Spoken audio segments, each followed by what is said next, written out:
Hi, everyone. Welcome to The Watchers. We're The Watchers. I'm Victoria Burt with Killer Shop Films. And I'm Kevin Marable with blackscript.com. Good to see you, Kev. Hey, what's going on? Lots going on. We're You got very excited today. We're very excited. We're Yeah, going to talk about a good movie, but first, some housekeeping. Give us a subscribe, give us a follow. Definitely go over to our Patreon and sign up.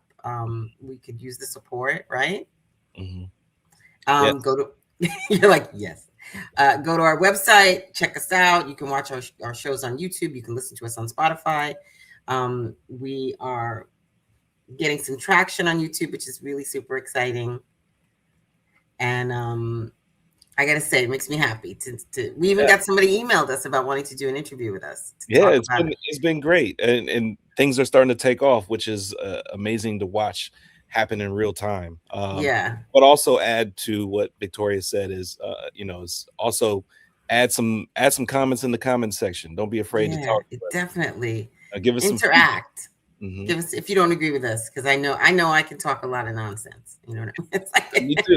Me like too. right. We just talk and talk and talk.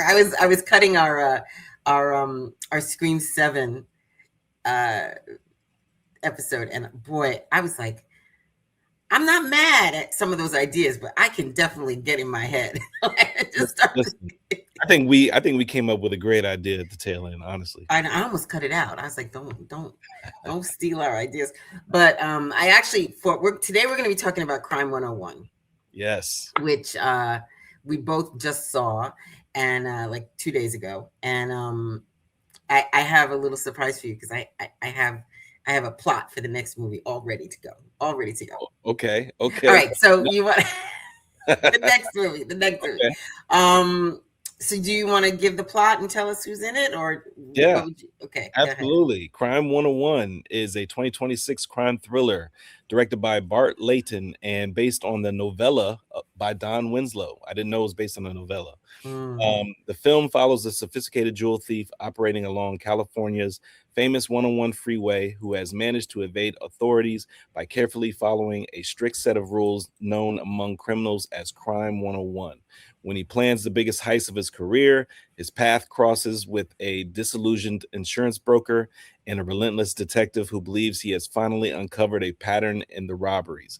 As the heist draws closer, alliances shift and the lines between Hunter and hunted begin to blur, forcing each of them to confront life changing decisions with no turning back. I went in really not knowing very much about this movie, and thankfully, Me either, besides the trailer. I saw the trailer and yeah, we saw during our check out this episode that we did about our tier list for the 2026 movies. And if I remember, you were really hot on this movie. oh, of course, Yeah. Halle Now, Berry's in it, you know. and I was like, yeah, maybe, you know. But then when I found out it was a heist movie, I love heist movies, love Yes. them, right? So that combined with Hallie, I was like, all right, I'll go see it. And Yeah. I don't know about you, but we've just had such a poor showing so far in 2026 with the movies that Man, I know. and so I was like, let me just go to this. I called one of my friends, a girlfriend of mine. I was like, let's go see this movie. And it was a packed theater, and it was a Saturday afternoon. hmm And we can both say I was sad and it was worth it. What did I text you after I left that theater? All Yes. caps. Yes. I was All like, you caps. have to go. Yes. Go see this movie. And so All I caps. went to go see it the next morning, Yeah. and it did not disappoint. I Oh feel my. like this was a sleeper. I feel like it didn't get as much publicity that it deserved because this is really a good movie. It was so good. Yeah. It was so good. All right, let's talk about the characters. You want to break Yeah. them down? Yeah. I'll go through the main cast. Okay. Obviously, we have Chris Hemsworth, Mm-hmm. plays Mike. Uh, Mm-hmm. Mark Ruffalo as Detective Lou. Mm-hmm. Halle Berry as Sharon. Barry Keegan as Orman. I never knew Or his name. chaos. Or Chaos. Chaos. I called him Okay. chaos. Yeah. Yeah. Monica Barbaro as Maya. Jennifer Jason Lee as Angie Lubensnick, Mm-hmm. The wife. which is Lou's strange wife, and Nick Nolte as Money. Amazing. Yeah. Amazing. Okay. So, like you said at the top, that this is a story really that follows three people, right? Right. It follows a thief, a cop, and then an insurance broker, right? The three different stories, really. 3 different stories, and they intertwine. Yes. But let's start at the beginning, because what happens at the very beginning of this movie became actually for me a tiny little plot hole. But I didn't even care. I was just like, it doesn't even matter, because this movie is serving me every single thing that I love. Yes. Okay. But it starts with the DNA scrub. You know, he's sloughing off all the DNA off his body, right, because he's about to prepare for a crime. One can only assume, right? Right. You just see DNA and skin cells like flying. Yeah. Everywhere. And we're introduced to him, and we don't really know what's going on. It's like 5:20 in the morning, and it did this amazing narration of voiceover with a sort of robotic mantra meditation, like a wellness coach almost. It was fantastic, right? Yeah. And it had them all, except for the cop. The cop is not there, and Halle Berry, like them waking up to this morning, right? And he's getting ready, and also these other guys that you don't really know who they are, but you know they're like traveling with something, and and then we meet the first marks, right? We meet those first 2 guys that are going in to the jewelry store, and you know the one guy doesn't have his normal security. He's got his cousin, you know, with a revolver, which I thought was hysterical. I was like, that wasn't loaded. It wasn't loaded. Right, like a revolver, like a 6-shooter. Yeah. Like it was crazy.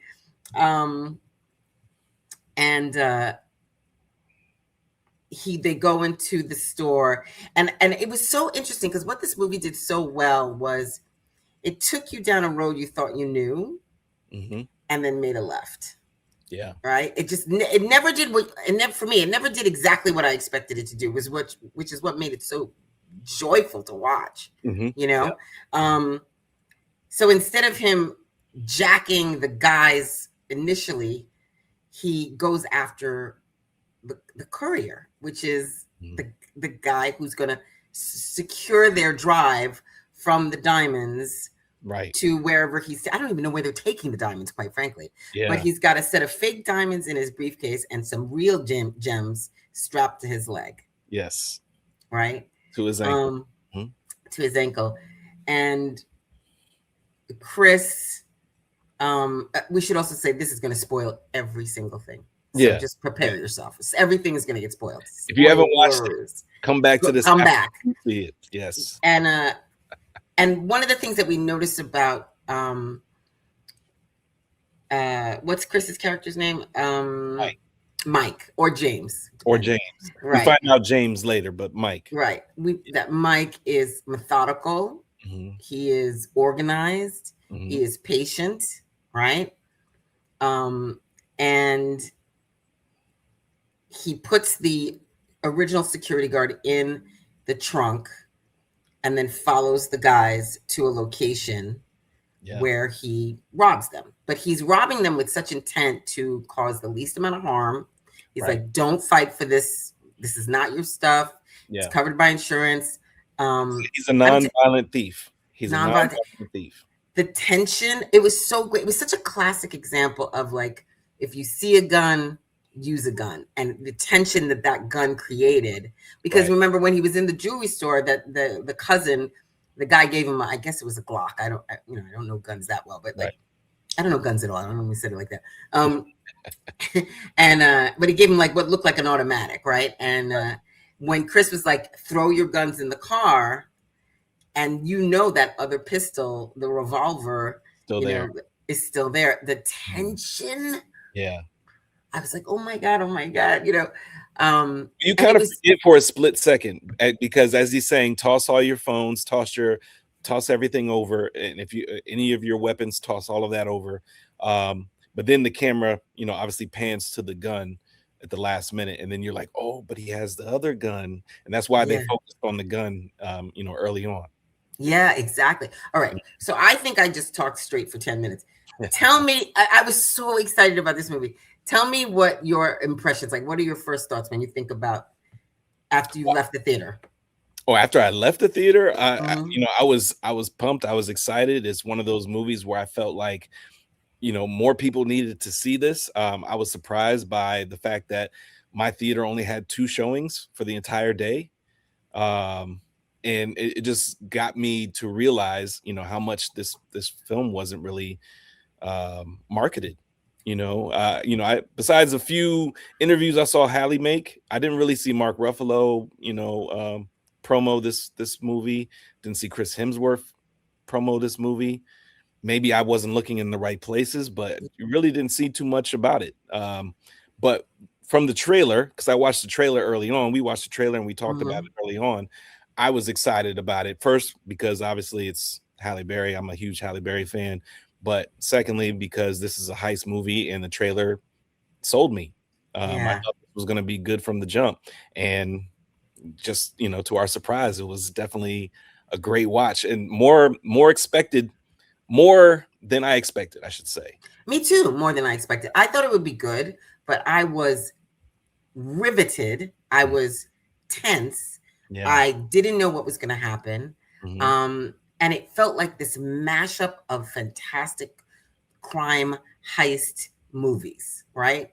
Right. I also thought the setting, it being set in LA, was so great because it looked like it was really shot in LA. Like I lived in Yeah. LA briefly, Yeah. right? And I was like, oh, I know that, and the person I was with was from LA and she was like, oh yeah, that's blah blah. And it was like under the highways and behind the things and in the beach towns. Like I Yeah. almost moved to Redondo. So I Even was when like, Mark turned down that one road that goes down the deep slope to get to yeah, his new apartment, yes. that looked very much That, something. that that looked like a very real beach Yeah. town.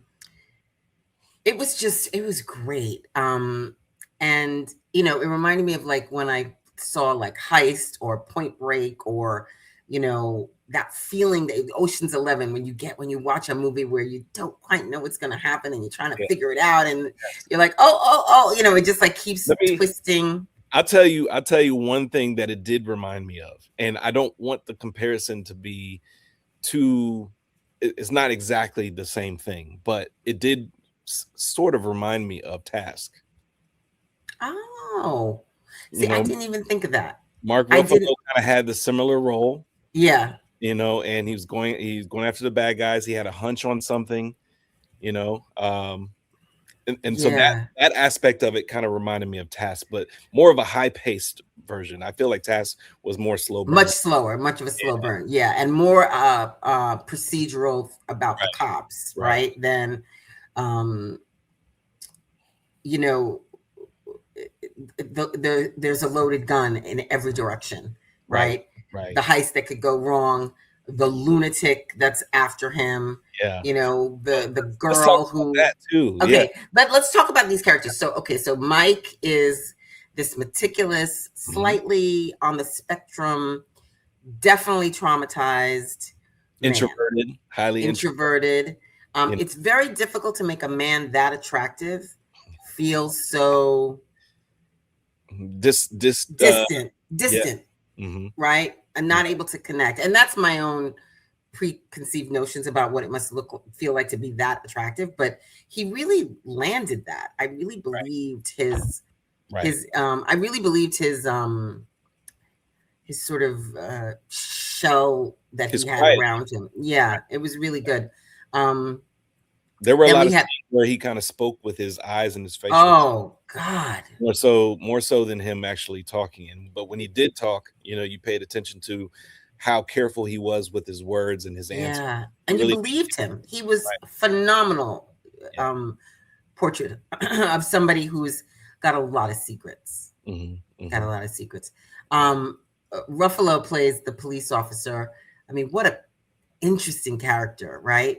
He Because plays those characters well, I think. yeah, he went from being doughy dad bod, not attractive to kind of swag at the end. You know what I mean? Right, Like I was right. like, When he was ready for the party, for the wedding reception. yes, Yeah, I was like, okay, sir, put that tie on. And my friend and I were both like, I mean, I don't know. Make sure you get a piece of that. Halle, because he's looking yummy now. Yeah. But what I liked about him so much is that they flipped again the cliche of that cop who has the right, Gary Busey from Point Break character who knows that the bank, the dead presidents, and he had his crime 101 guy, right? This elite thief.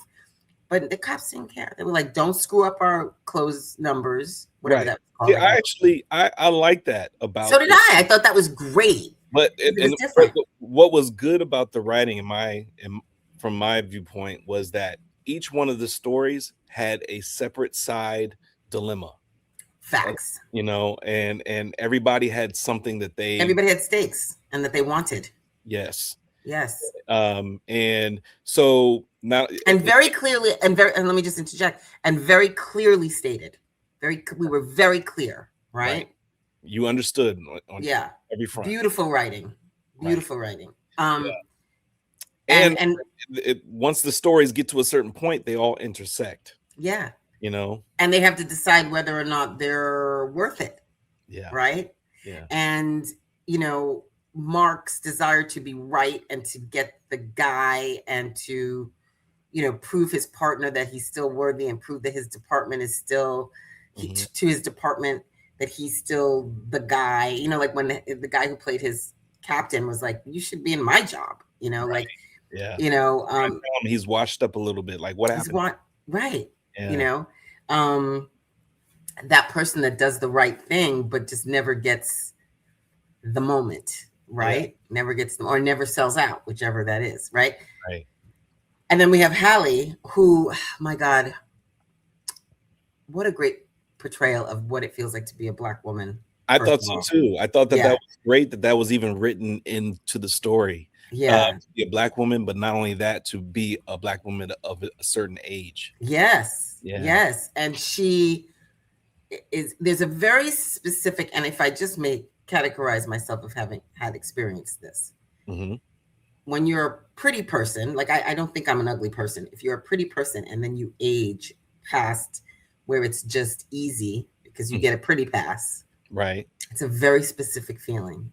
Yeah. And she was playing that feeling. Yeah. Right. She was the other side too. Yeah. Yes. See it.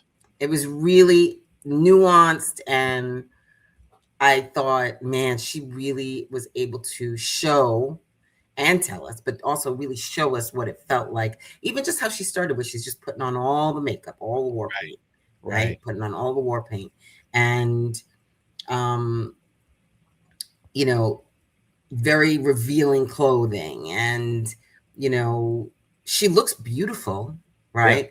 Yeah. Mm-hmm. And even that first scene with, is it Tate Donovan? Is that it? Yeah, Tate Donovan, where she meets the millionaire, and she's trying to close him. It was such a great moment when it's like, make that shot and I'll sign the check.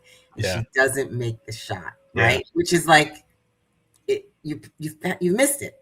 Right. It's just such a clear thing. But it helps set up her part of her story. Exactly. It helped set it up perfectly. Yeah. Right. And then they put the cherry on the pie when she's like, oh, your daughter. And he's like, my wife. And it was like, shut off. Right. He was like, I'm wrapping up now, honey. It just tells you everything about her world. Yeah. Right. Her world right now. Mm-hmm. And then we have Chaos. I didn't even know his name was Ormond either. Neither did I. I didn't. I was gonna say motorcycle guy. I really he was a menace. He was chaos. Yes. He was perfectly cast. Yeah. I know. I don't think he was Nick Nolte's son, but the two. I don't even know. Together, if they did a side movie that could play father and son, and they could just wreak havoc. First of all, that's another thing that's really great. It's really unclear what the hell was going on. Right. How they knew each other. Right. You just dropped in, and it's perfect. Yeah. And I didn't even know Nick Nolte's name was Money. I just knew it was Nick Nolte. I called him Fence. Fence. Okay. Right. Because after the movie, I went to dinner and we just talked. I was like, Fence, bike guy, Chaos. I didn't know anybody. I couldn't remember anybody's name. He was great. And then we have Nick. We have Nick Nolte, who it was nice to see him. Mhm. Then we have Maya, right, who was the girlfriend, Right. who it was an interesting character. It was an interesting character. She was very much. I would love to read this book. She was very much to me written by a dude Yes. as the cool girl, and let me just say the three women that we really see, the four women that we really see, um, the other who was Jennifer Jason Leigh, who played Ruffalo's wife, who Right. had I think about 6 minutes in the Yeah, I was whole gonna thing. say, yeah, you could. She put that ball all the way in the back. She hit the. She's such a good actress. You knew everything about her. Yeah. Yeah. Right, but I thought it was so interesting, and I said this to my friend: the two women actresses, the two Jennifer Jason and Halle Berry are women. You know, I don't know how old actually either of them are, but over 50, Right. who have experience and they understand how to have a woman character have layers, Yeah. right? These Mhm. layers, and that I was missing a few notes from Maya, but she felt a little about about getting Still young and still young. naive and impressionable. Well, I mean, I A don't know little about bit. all that, but Well, I think she kind of felt. I think she kind of fell head over heels based upon Mike's looks first and foremost, and then yeah, his smooth character. And so she let a lot slide, not knowing, allowing him to continue to be a mystery to her until yeah, until it got to a point to where she was fed up with the mystery. yeah. Mhm. Okay, so let's talk about this first heist because there's a really big point that I want to make about it. So the first heist, right? Mhm. The editing in this movie was extraordinary.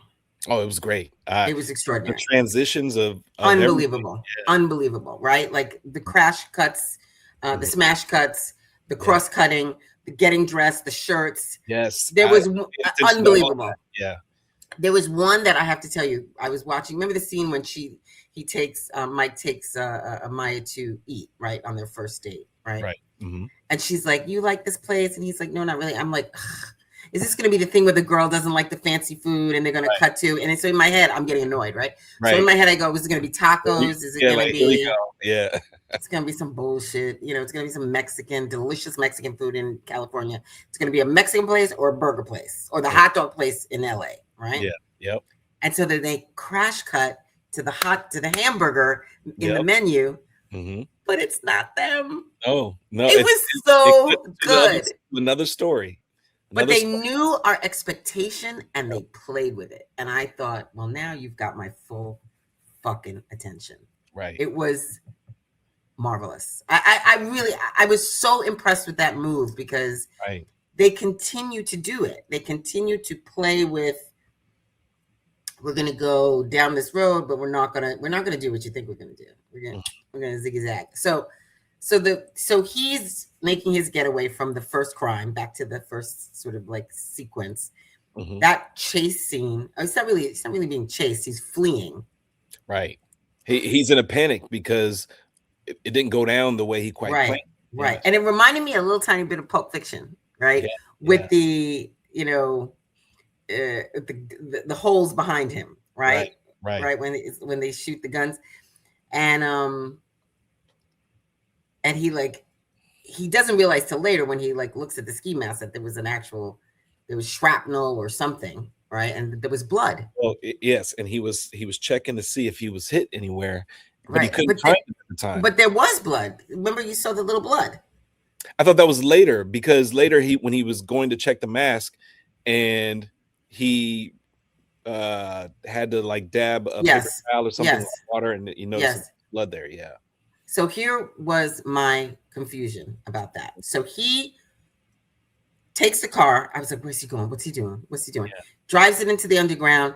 When Right. he put the cover sheet, over it. I thought, oh, now we're thinking, Yeah. right? Yeah. I was like, I like that, right? The cover over it. Right. Because, like, But it was planned at the same time because yeah, you didn't realize it until he gets out of the car and he gets into the car next to him. right next to it. Beautiful, Yeah. beautiful, right? So then now here was my sort of my feeling about this. When he found the little blood, Mhm. why wouldn't he go back to the car? I thought the same exact thing. Okay, thought so the same. that was a, but I forgive it. Like I was just like, why? Like you But were scrubbing DNA off your but body. as I'm watching it, I was thinking the same thing, but at the same Mhm. time, I'm also thinking, but do I go back to potentially where I could get caught? What if somebody finds the car? What if somebody discovers the car a lot faster than I'm expecting? So maybe I don't go back to the car because that could, Okay, that's a fair get point. people on my trail. But yes, I don't disagree with you. Hmm. But the scene at the top when he is scrubbing cells off his body Right. really implies an understanding of leaving behind DNA. Yes. Right? Lou said over and over and over again, this guy does not leave DNA. They Right. made that a really big point. Mhm. So for that character to see the blood, it would be different if he didn't see it. Right. I mean, they made it a point of showing the blood on the finger. Hmm. Part of I wish they had just put one scene in when he had tried to go back, even if it was after they found it and he like goes in and sees them and then goes away, Right. just to like close that circle for us, for that character. Right. Now, I did have a thought. Remember when he was driving and Maya hits him? That's how they meet, right? That's a little cliche, but okay. Yeah. So Maya hits him, and girl, someone wants to offer you a wad of money. Take the money. Exactly. Like, she was like, but no, this is my boss car. Okay, so I'm honestly, I'm like, I don't even care, right? Right. So it's like John Wick. John Wick fell down, John Wick movies, I don't even care. Like he fell down like 75 flights of steps and he's still walking. I'm like, it doesn't matter. I love it. Right? No limp or nothing. Nothing. So I thought maybe he was going to, where was he going when he got hit by Maya? Maybe that's where he was going. Possibly. Right? I was ready to make excuses. Yeah, we never find out there. So that's possible. Right. He very well could have been trying to, retrace his steps. And this incident happens, and that's how they cross paths. And then so now a new timeline has opened up in his eyes. Yes. Right. Because before he was just picking up women, and paying for them. Yeah. And I thought it was so interesting. I loved that hooker, by the way, the sex worker. I loved the way they played that scene. It was so great. It didn't feel dirty, which I hate when they do that. I mean, I think, quite frankly, there's nothing wrong with it at all. If that's how he has to get human interaction.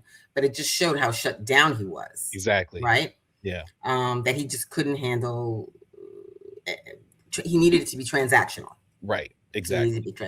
But so let's talk a little bit about Lou is on the look for this Crime 101 guy, and then we have Halle, who's introduced after we've seen her waking up and blowing the deal, and she goes to the meeting and she's introduced to the new shiny penny in the office.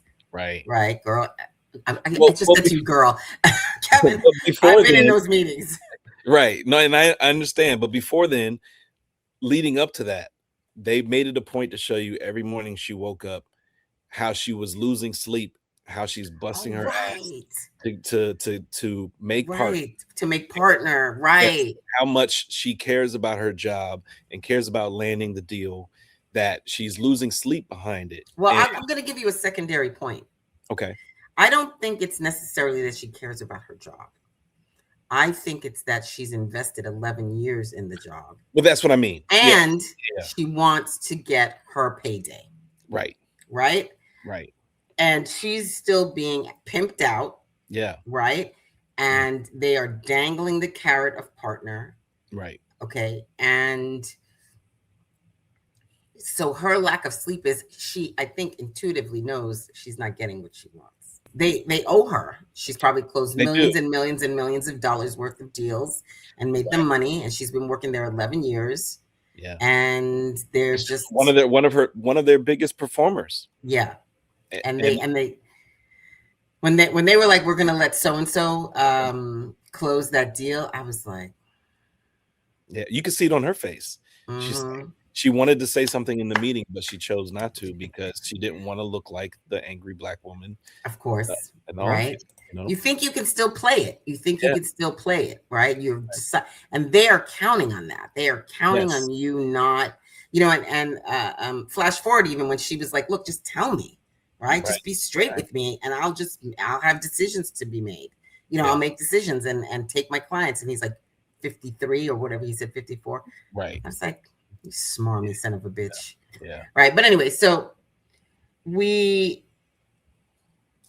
what did you think about when Lou and Sharon first meet? Remember when she went down to the beach, right? Because the insurance company's like, we don't want to pay them out, so like, put them on a lie detector test, and she's got to get the detectives to do that.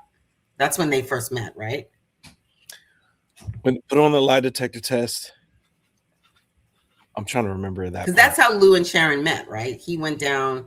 She asked to meet him, right? Mm-hmm. And because she wanted to get them to put the guys who own the jewelry stores on a lie detector test to see if they were involved with the heist, right? And that's when she said the thing about the patterns, that she can see the patterns, and that's how he got the idea to run the patterns of all heists. Because the jeweler was upset at the fact that he had to do the lie detector test to begin with, and he was the victim. Yeah, I mean, sure, he's the victim, but I would have wanted to lie detector him too.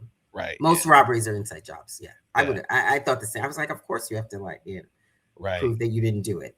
Yeah. I mean, I get it. I get why they were angry, but like, that's what insurance companies do. Insurance companies don't want to pay you money. Right. And I thought that was brilliant to even go that route to show the side of the insurance company and why you would go after the insurer to gain the information to pull off the heist. Yeah, it was really good. Who thinks of that? I love it. Okay, so so she, at that meeting when she first meets Lou, they had a little vibe. They had a little vibe because that's where he got the idea to go to the beach town, right? Right. She gives him that speech about patterns and knowing things, and he goes back and he makes this amazing presentation to his his squad about the 101, and the next one will be north, and it turns out to be north, right, in Santa Barbara. Right. And when this is the moment, I think, when when Lou's character knew he was, one of the first times he really knew that this career route he was on was over, when his captain was like, don't screw up our closer rates. Or when he was realizing the corruption. He was seeing and hearing the corruption in front of him. Yeah, it was really great. All right, so let's talk a little bit about money. So money. Yeah. So he gets rid of these diamonds, and we don't know a whole lot about money. Money. Is he just sitting there? Yeah, money is a mystery. Is he just sitting there?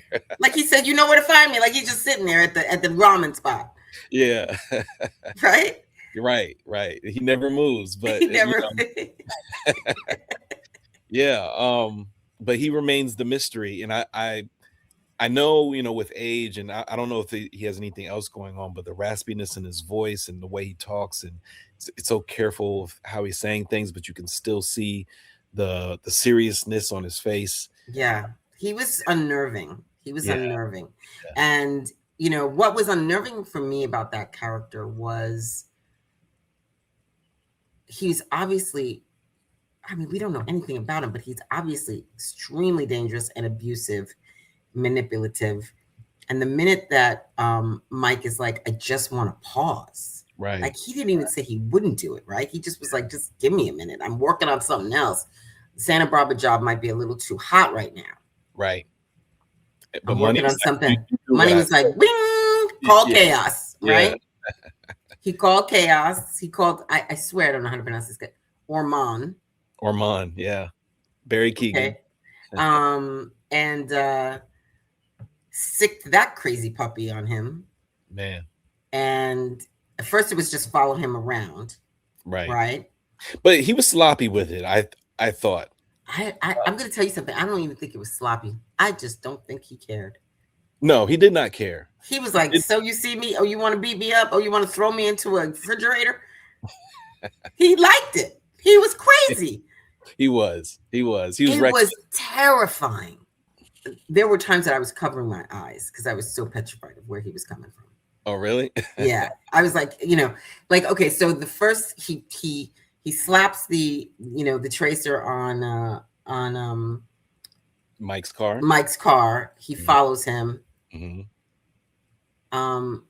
But the moment this is how little he cared.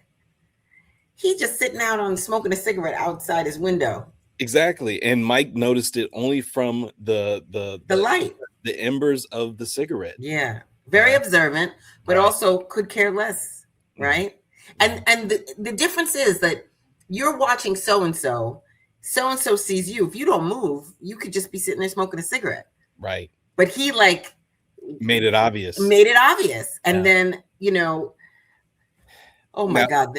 Now here's where there's a plot hole here. Okay, tell me. Well, it's not a hole, I wouldn't say, but this caught my attention. From there, Mike quickly makes I know exactly what you're about to say. To relocate. Yeah. But Maya never know, like, honey. I just called you honey. I'm sorry. Kevin. Maya, if I'm Maya, this is what I mean about Maya. Maya's character was poorly written as a woman. Yeah, if I'm Maya, I'm going to be like, he said, "What? I just saw your place. Now with your 7 books, right? And your no photos, right? Yeah. And then he's like, get me another beach house. Now we're at the White House, right? Right. All white. Yes. Beautiful. But and immediately in my head when I saw that shot, I was like, what's she gonna say? But they never show her again. Nope. And I guarantee you it's for that reason. Yeah. They were like, we can't deal with her. We got too many balls in the air. The next time they're together, they're out shopping or out in the town, and then after that they go to have lunch or whatever. And by that time she's tired of his BS, basically. Right. So the next scene is her outside. They're like at some mall or something, and he gets a call and he's got to go. Yeah. Right. Because he sees the beach shot from Halle Berry's character, so he knows she's in. And then the next scene after that is, I'm tired of your shit. Yeah. Right. Okay. So they ignored the hole. They pretended the hole was. They ignored the hole. I think they probably realized it. They were like, we're just gonna leave. That was definitely a note on the car if they focus group this movie. Right. And so let's talk about a few other Lou points. So we meet Lou's wife, when he's having his moment of peace on the toilet. Yeah. And then when she's breaking up with him. Oof, that scene. Yeah. How many times have you cheated on me? Do you really want to know? Oh my God. I know. Brutal.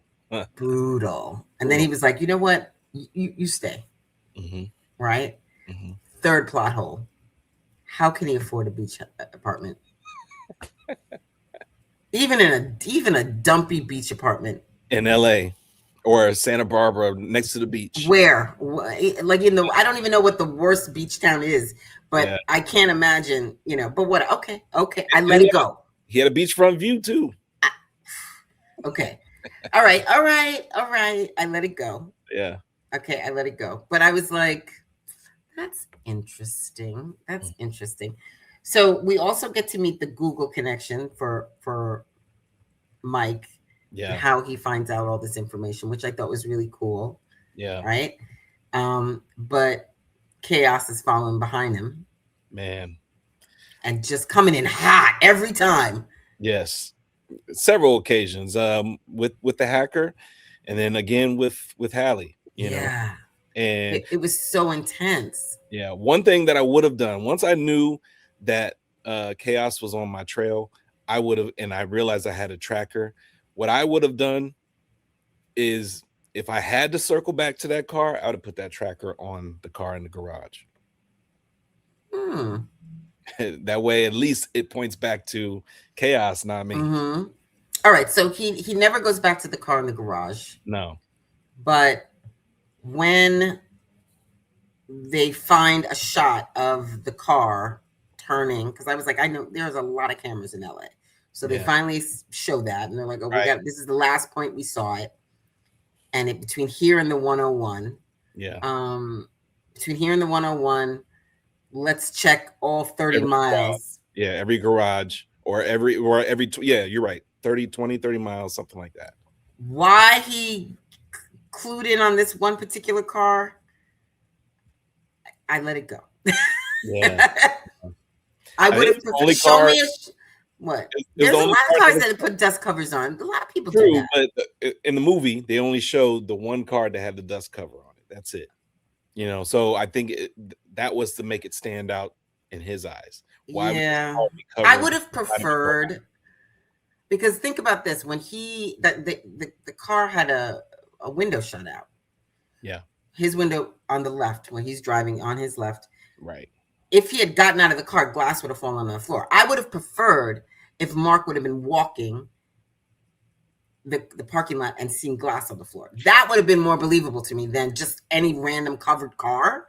True. And you know, once they found it, and then, you know, they taped it off, and they had the detectives come in and inspect it. The other detective, the random detective that came to them and said, Oh, right, who threw the gun. Yeah, Is that what the he one said that- is like squeaky clean, except we found a drop of blood that might have Mhm. some DNA evidence on it. Mhm. So maybe at some point he must have gone back to that car and cleaned it, or he cleaned it before he covered it. Because like to your point, the glass shattering, where did all of that go? Or maybe it's just I think squeaky clean shattering. meaning like no DNA. Got it. Yeah. That's Okay. what I think he means, no Okay. DNA. Yeah. I want to see this movie again because I feel like there might be some more wiggle room in this storyline here about this DNA thing. Because I feel like, did he have on gloves? I don't remember. Maybe he did. Yeah. I don't. He did. He did. Okay. Yeah. I don't know. Interesting, right?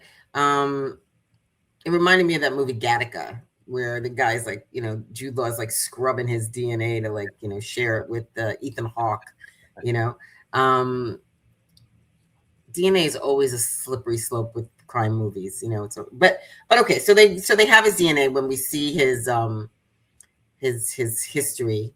Right. Went by really fast. So I saw foster care. I saw things, you know, there's abuse and right. And then Lou goes high IQ. Yeah. Right. Which she did not, that did not feel like a safe place. No, she was quick to call him. I was like, that is not a loving scenario. And he should have known right there not to answer the call. If he doesn't get calls from her on the regular, that should have been the sign right there to don't take this call. But I thought actually that was a very interesting choice. Yeah. When all you know is that, and they reach out. Very true. It's very like, okay, so just it's almost like, let me check in just to be sure. Why is she calling? You want to believe that it's from a loving place, right? Yeah. And maybe you want to believe that this person, despite what they did to you, is looking out for you. But you see, as soon as I don't think he even spoke. Did he speak? What did he say when he called? He might have said 2 words. He might have said, you know, asking the foster mother, you know, is everything okay? Something to that effect. Yeah. And she responds, and then Lou takes the phone from her. Yeah. She and the way she even said it, there were cops look. She didn't say it in the present tense. She didn't say he's sitting over there. Yeah. It was shady. I was like, oof. Right. You are trash. You are trash. And by this time, he had approached Sharon. I loved this whole interaction between him and Sharon. You know, the meet cute of like waiting for the cars, waiting for the cars, and you know the sexy sort of like repartee about the car, and you know, you can feel that it's such an interesting scenario when she is turning up the charm, you know, and turning up the game. And she doesn't know whether to turn it up towards, is this a possible client? Or what is this? Right. You know what I mean? Like, she doesn't know quite which dial to turn up. Yeah. She knows he's interesting. She knows he comes from money. And he's obviously gorgeous. Right. Because of their conversation. Right. And so but she doesn't think he's rich, though. She thinks he's rich, but she doesn't think he comes from money. Because remember, right. But she, well, like you said, she thinks he's rich because he says, well, my car today. And she was like, oh. Right. And he knows what he's doing. Right. Yeah. He knows what he's dangling the carrot. Right. Yeah. And then they show up, he shows up again at that event. And then he drops the, she just lays him down. She's like, here's all the things that I see. Yeah. And he's like, well, here's what I see. Yeah. She could read him like a book. Yeah. And then he flips it. You know, and I thought that was such an interesting moment when she's first presented with the idea of double crossing the insurance company that she's worked for. Right. You know, I'm not a thief, I'm not a crook, I'm all these things. Right. And now she has two dilemmas. Yeah. Because she's also still fighting for her namesake at her job and her livelihood, and then on the flip side, she sees what's happening in real time at her job, and now she's presented with, if you help me here, why do you even care about these guys? These guys are scumbags, and it's not their money, it's not their you guys steal from us anyway. You guys are thieves too. Right. Of course. They're legal thieves. Right. Right. Yeah. So, but what's interesting is I was thinking of it as the morality. Let me make this clear. No, I have no problems with it. Okay. Right. Yeah. I'm a very Robin Hood kind of girl. Okay. Right. I got no problems with it. Okay. But what I do think is she would have been caught. Mm-hmm. Because they would have came in and questioned them, the police, and she would have folded like a chair, like a folding chair, like a lawn chair. She would have been like, wouldn't have held up. Technically, she kind of did. She kind of did. I mean, but I was thinking that when she was first presented with it, right? Yeah. And then I was like, girl, don't do it because you don't have it. Yeah. You don't have the face. You don't have the game. That ain't you. You know what I mean? Yeah. And then when she goes to the office and they're like, they tell her, like, you're 50. What are you going to do? Where are you going? You wait till January, and then she had her. They thought they had her, and that she was going nowhere because of her age. She's going to stay put right where she's at, Yeah. And that is a very true point of view that employers have. Yeah. Like I've seen, data about how they consider people, different categories of people, right, who they can pass over, who they cannot give raises to. Yeah. And it is, well, they say it's diabolical. And she laid it out to him. He'd been there for 5 years. He got made partner in 7, or at the 7th year. Here she is at 11 years, still trying to make partner, and it's not as easy for her. No. And here comes this new young hot chick that they're going to use, just like they use Halle. Exactly. Drawing new clients, and it's the same story all over again. And she was great. And so then she tells the girl what she did. People clapped. Yeah. In the movies. Yeah. They clapped. They were like, yeah, me and my friend were like, yes, Right. And that's something that you don't expect to happen. Yeah. Especially within the writing. I'm glad that they wrote that in, because typically, you'll just see the person walk away, or, decide to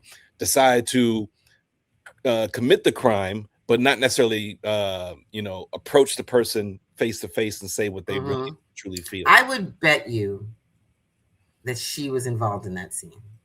Oh yeah, I think so. To make it more, to make it have more meat, because it felt like layered and great, and it didn't feel like she was trying to bitch out that girl. She was really trying to say, you don't have to do this. Yeah, she's trying to save her before it's too late. Yeah. Right. And then let's talk about this. Then we have Lou, who now he's made this case for this crime 101 guy, and they actually have somebody they got a lot of robberies up in LA. Somebody try to rob something and they shoot him. Yeah. And the chubby cop plants the gun, and now he's suspended because he won't. I wasn't expecting that either, but that was great. That was, yeah.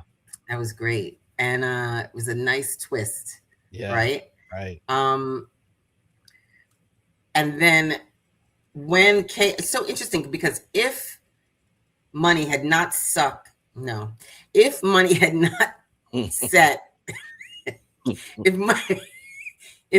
not set Chaos or Ormond on Mike's character, he would have probably done San Diego. Right. Excuse me. He would have probably done Santa Monica. Mm-hmm. No, he would have probably done Santa Barbara. He would have done Santa Barbara, and he would have done the insurance heist, and he would have done it clean, and he would have had all the money. Right. So money created this mess. Yeah. Oh, absolutely. Yeah. from his Because- seat. From his seat. Right, from his little corner by the ramen bar. Right. Right. Yeah. And so Chaos, I keep calling him Chaos. Orman attacks the Google guy, gets the information, attacks Sharon and gets the information, which causes Sharon to flip. She flipped in like a day. Yeah, yeah. I mean, but she was afraid. Like, to your point, she wasn't built for that life. No, she was not street. No. No. And she tells Lou, and that was so interesting. I was like, what is going to happen now? Yeah. And so we make it to the wedding reception.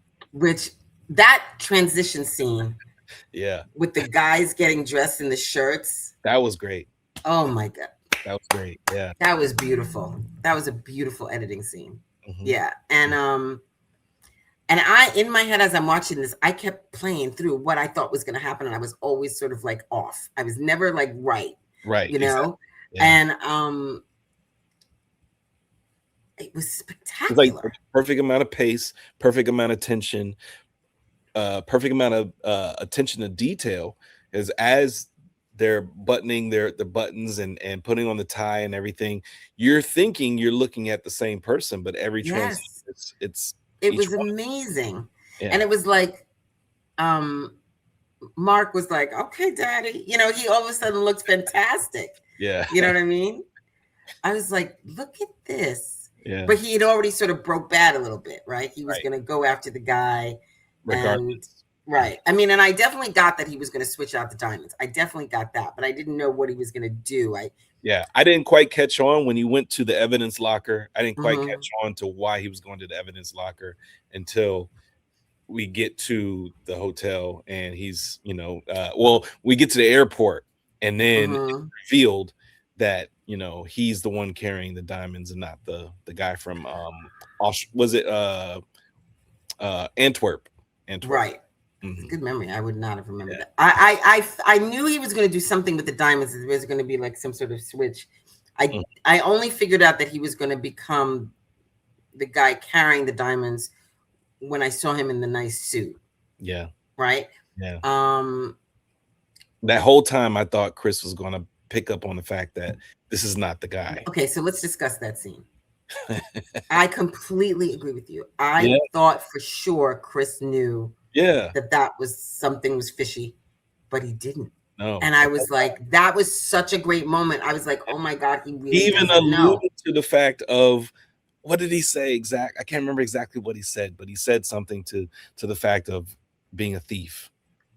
Well, he said, what's your favorite Steve McQueen movie? And he was like, whatever he said. And then he was like, I like Thomas Crown Affair. He's like, never saw it. Yeah. You know what I mean? Like, I don't know what that is. Never caught that. Never caught that one. And, but, oh my God, that was so well written and acted and tense.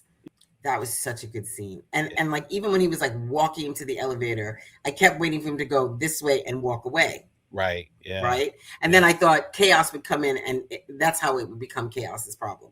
But when Chris went in and, you know, okay, but we need to back up for 1 second. Okay. We need to talk about the chase scene between Mike and Orman. Yeah. Yeah. Yo. Yes. That was great. But I did not like how the chase scene ended. Oh, I loved it. You can't have a full-blown chase scene. You see the guy the car that they hit, the guy is slumped over with the airbag, and then they just mosey on about their day and just leave. Well, let's break it down. First of all, it was so beautifully shot. When the one car did a side ramp flip, I was like, they are doing things here. Okay. Right. The plot hole for me in that scene, okay, was my man was on a dirt bike. Yeah. The whole time. In a slick down street in LA, that's oil. That's he would have wiped out. Could have slid way before he hit the other car. So unbelievable chase scene. Flips over the car. His little head comes poking out. I was like, that's a resilient bastard, Yeah. right? Yeah. And then they go through and they go into the bodega, right? It's not Right. called the bodega in LA, but that's what I call it from New York. Right. And that was crazy. Mm-hmm. And all I kept thinking was, I want to read that script. Yeah. Right? The Black Script has scripts on the network now, right? Yeah, absolutely. Yeah. That's one of the scripts we have to get. Because that script, I want to know if all those things he said about you want to kiss me and all those provoking him. Oh, right. Yes. I really feel like that was just he was that actor going crazy. Yeah. I want to know. I want to know if that was improv or if I really, because I felt like it was just like poking him, and he was just like, it was so great.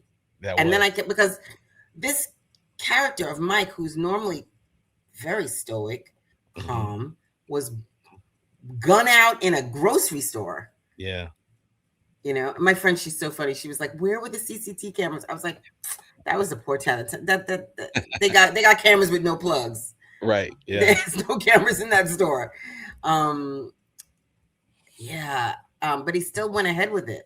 Yeah. Because when Maya said, "Don't you have enough?" And he's like, "No, he has a number." So nothing was stopping him from moving forward. Right. Yeah. And you really never knew how well-to-do he was. You knew he was well-to-do. Oh, he had money. Yeah, but you never really knew to what degree. And so they left it, to the imagination as to what number in mind he had. Mm-hmm. But apparently $11 million would have gotten it done. I mean, it'd get it done. You know what I'm saying? So now we're in the hotel room with the billionaire, his child bride. Full circle. Child bride. Mm-hmm. And Mike pulls the gun. This was Halle's revenge. On who? This was Halle's revenge. I didn't even think of that. That's what I was saying, full circle, because they didn't take the deal with her. Yeah, and she was mad that they didn't take the deal, and then here comes this young woman coming in to swoop to take her job. So she was playing both. I love that. I didn't even think of that. And the couple that passed on her. Oh my God, I didn't even think of that. I love that. Yeah, this was her revenge. Oh my God, that's so good. And she wasn't even there. She was chilling at the apartment on the beach. Right. She was pulling strings like money. Yes, go ahead, girl. That's amazing. So I love that. I did not think of that. I love that so much. So I loved how I didn't know what was going to happen. I thought maybe Mike would take the cash and leave the diamonds. Mm-hmm. I was stunned when the billionaire got shot. First of all, he didn't feel like a billionaire to me.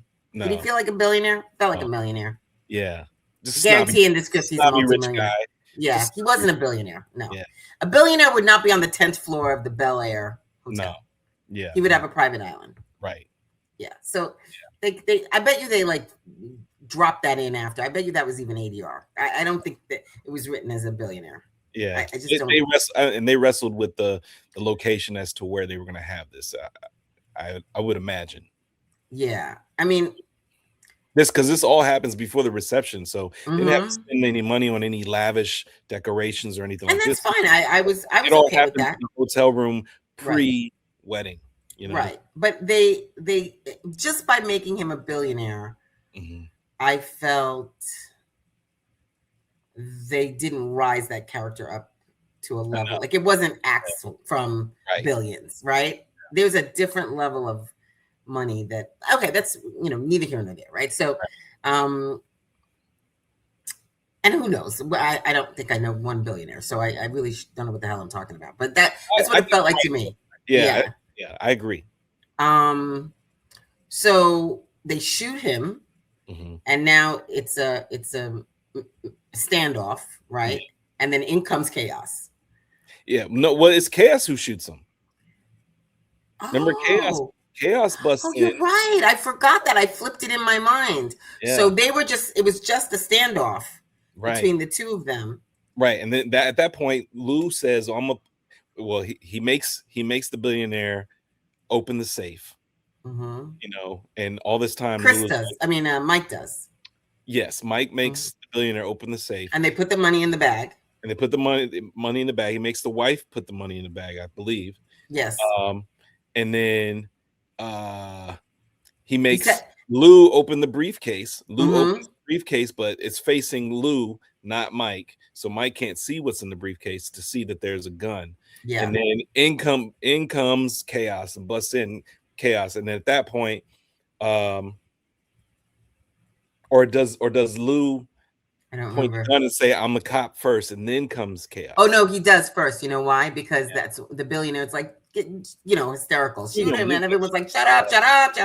And then Chaos comes in. I'm like, let's just add more salt to the wound.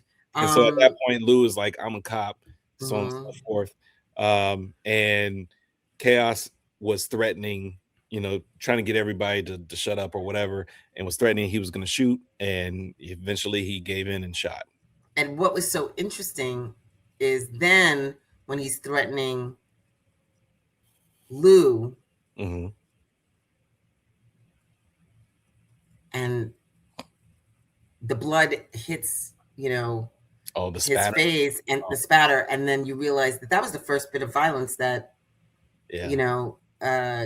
Mike has ever done. Yeah. But you know what I loved about it? Because it felt very like Lou was probably the first kind man he'd ever met. And that car drive where someone talked to him and had conversation with him. And, there was a thing there. It felt like brotherly, fatherly, you're right. Because other than that, the only other person who he spoke to was a manipulative, using, abuser. Yeah. Right. And he's from abuse, and he chose the opposite of Chaos, essentially. Right. Right. And this was the part that I thought was so interesting when he's like, just leave. Yeah. Right. Just leave. Right. There's the thief. Put the money back in the thing. Put the diamonds. But you know why I thought that was? Why I think that was written into it? Because earlier on he saw how they planted the gun on the other guy, and they were going to have the police were going to have their own narrative anyway. And so he's basically giving him an out, saying, you want to leave now, because if you stick around, the narrative is going to be much different. For sure. Get here. Yeah. Yeah. And it was, so I'm giving you an out. I'm giving you an out. You don't take the jewelry.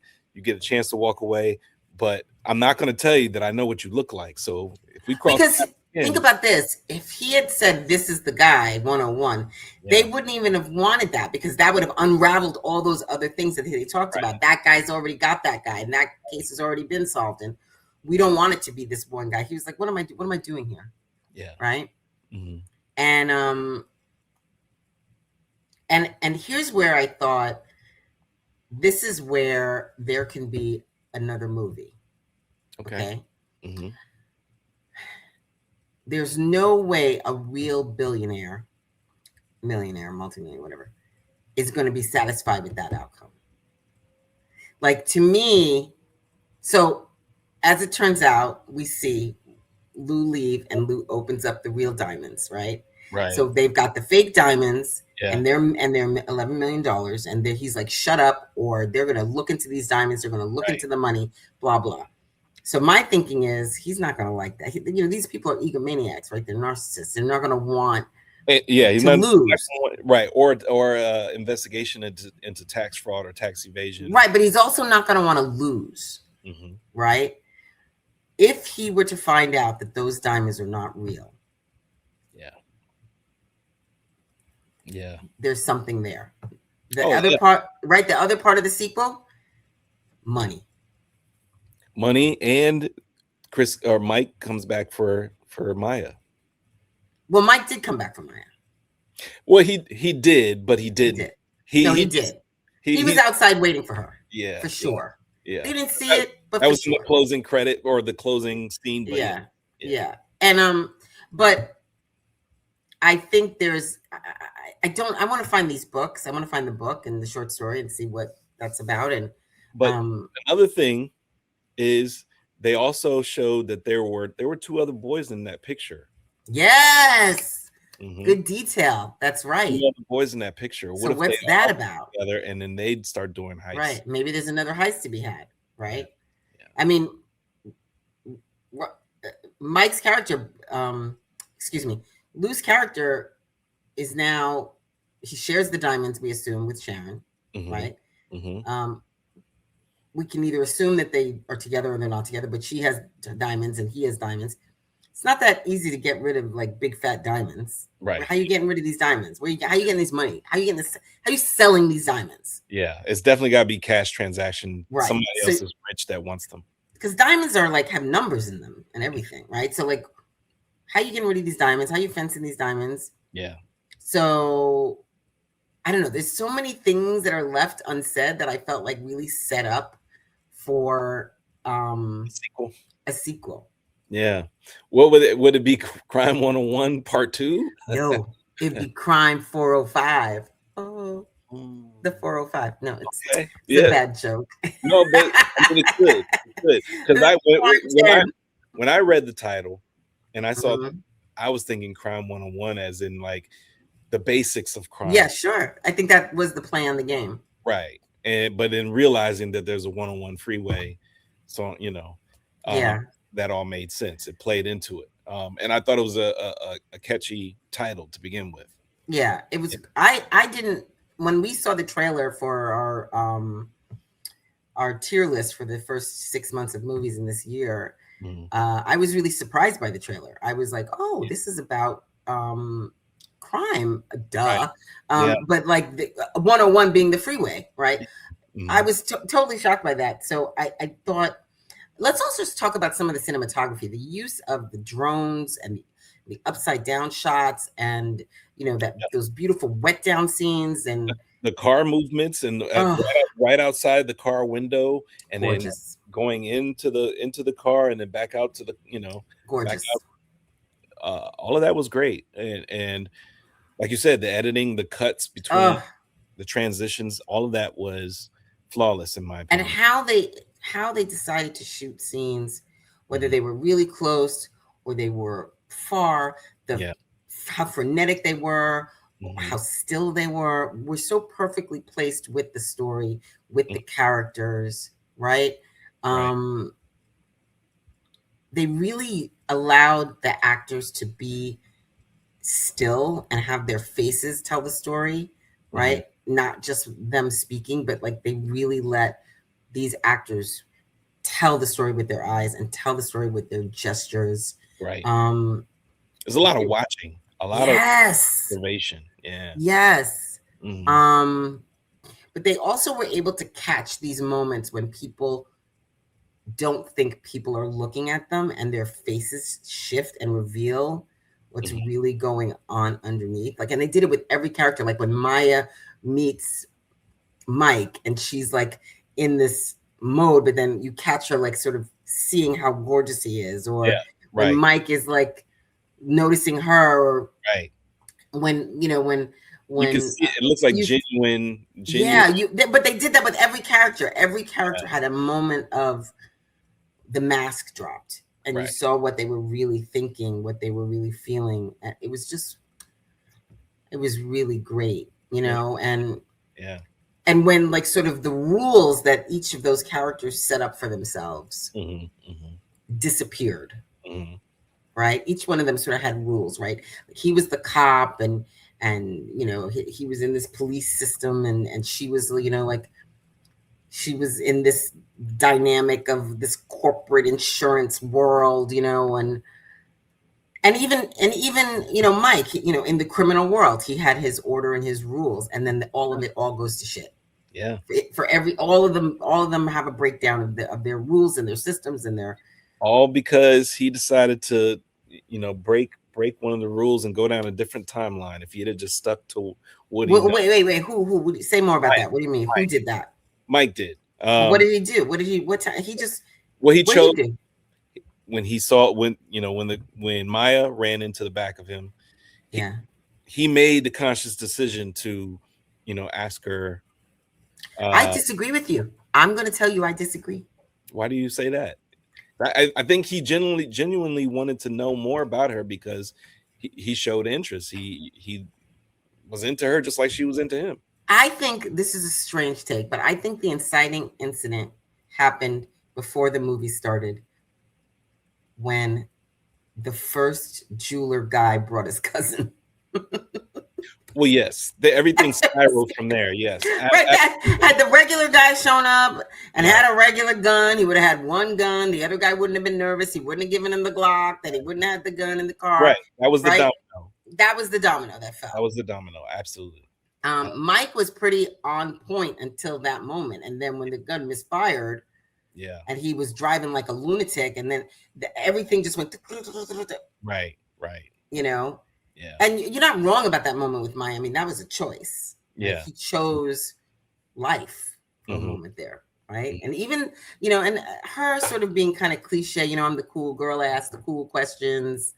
I was just like, all right, whatever, I would have liked another layer for her, but, Yeah. She seemed down to earth, not, like kind of regular. And I think deep down he wanted regular and never got a chance to experience regular. And they really didn't spend that much time on it for you to continue to think about it. Yeah, I agree with you. So there are a couple questions that we'd like to ask each other. Like, do you have a favorite scene? Favorite scene? Definitely the bodega scene, like you mentioned. Mm-hmm. I enjoyed the chase scenes. For me, I think it's got to be the transitions and the camera. Yes, I agree with you about that. If I were to pick a scene, I think any scene when Halle Berry was in the boardroom, like those scenes, I really enjoyed watching her process. Yeah, what was happening to her in real time. Yeah, right? I mean, you could see the raw emotion. It was believable from beginning to end.